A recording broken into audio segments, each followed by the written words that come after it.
Weight mass के बारे में आज हम देखते हैं कि गणना करने में हम इसका उपयोग कैसे करते हैं ताकि हमारी जो संख्यात्मक गणनाएं हैं वो सही हो।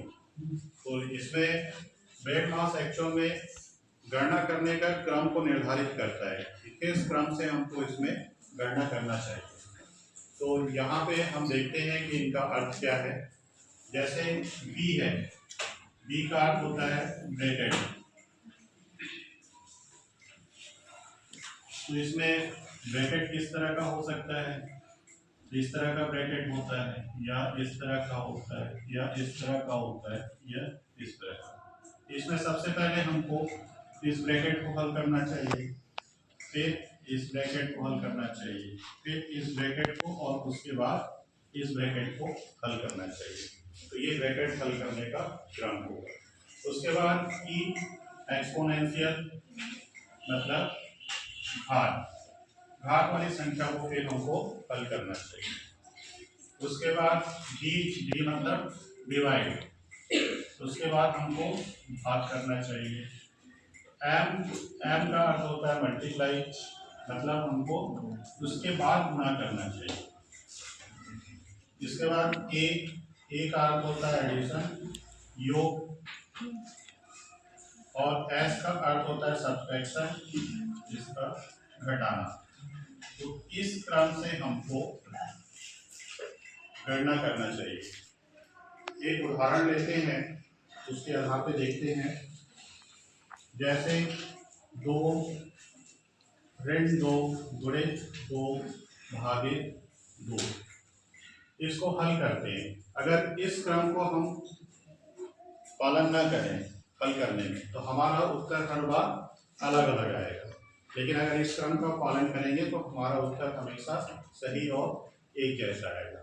तो इसी वेट मास का उपयोग करते हुए हम इस प्रश्न को हल करते हैं। यहाँ पे देखिए जो प्रश्न दिया हुआ है 2 ऋण 2 गुणे 2 भागे 2 है। तो यहाँ पे वेट मास में देखिए डी भाग पहले आया है, इसलिए हम उसमें पहले भाग करते हैं।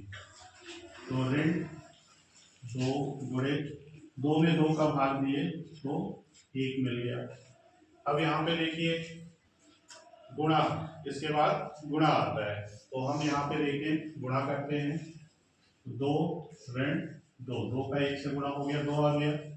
अब उसके बाद योग है नहीं, घटाना है, तो हम इसको घटा देते हैं। तो ये हमारा उत्तर क्या आ गया, 0 आ गया। इसी प्रकार से एक और प्रश्न लेते हैं।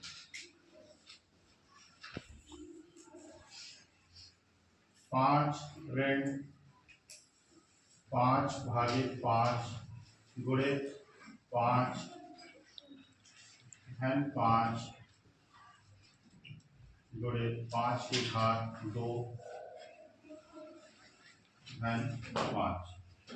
इस तरह से हमने एक प्रश्न लिखा है। अब इसको हल करते हैं किस विधि के द्वारा। तो यहाँ पे देखिए सबसे पहले हमारा बी आता है, अर्थात ब्रैकेट यूज करना है, कोष्टक। तो कोष्टक में एक ही कोष्टक यूज है, तो उसको सबसे पहले हल करते हैं।